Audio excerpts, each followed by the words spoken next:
Social media sites पर भारत के पहले प्रधानमंत्री जवाहरलाल नेहरू के बारे में खूब दावे किए जाते हैं।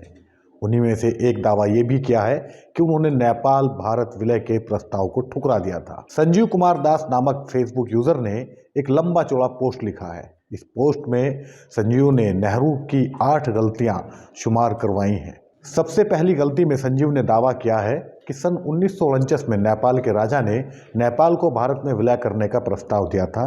चाचा ने इनकार कर दिया था।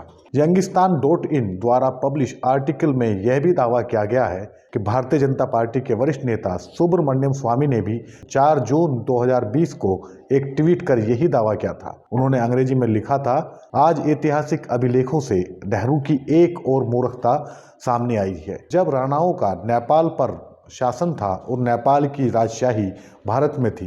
भारत में अन्य राजाओं की तरह राणा शासकों ने 1950 में भारत में विलय की पेशकश की थी।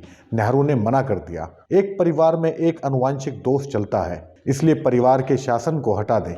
वहीं पूर्व राष्ट्रपति प्रणब मुखर्जी की किताब में भी नेहरू द्वारा नेपाल भारत विलय के प्रस्ताव को ठुकराए जाने का जिक्र किया गया है।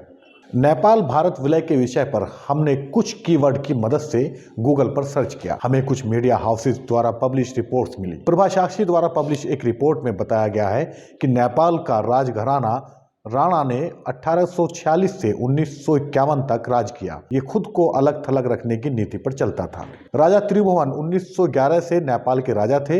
राणा शासकों को शिकस्त देने के बाद 1951 में वे फिर से नेपाल के राजा बने थे। उन्होंने नेपाल में संवैधानिक राजतंत्र के तहत लोकतंत्र की स्थापना की। नेपाली नेशनल कांग्रेस और नेपाली डेमोक्रेटिक पार्टी के विलय के बाद द नेपाली कांग्रेस का गठन 1946 में हुआ। द क्विंट ने अपनी एक रिपोर्ट में institute for defence studies and analysis यानी IDSA के सदस्य और JNU में प्रोफेसर SD मुनि के हवाले से लिखा है कि नेहरू जानते थे कि उस समय अंतर्राष्ट्रीय गठबंधनों की राजनीति किस तरह चीन के खिलाफ थी और गोवा के विलय से भारत के खिलाफ कितना विरोध था।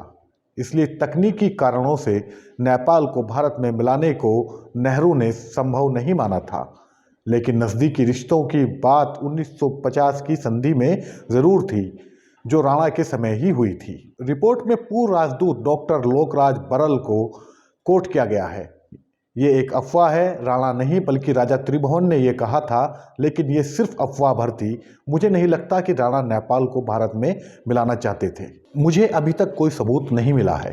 न्यूज 18 द्वारा पब्लिश रिपोर्ट के अनुसार शोध गंगा में प्रकाशित नेपाल और भूटान के प्रति भारत की विदेश नीति संबंधी एक लेख में कहा गया है कि राणाओं के शासन को खत्म करने के बाद त्रिभुवन नेपाल को भारत में विलय कराना चाहते थे, लेकिन नेहरू ने इस प्रस्ताव को ठुकरा दिया था।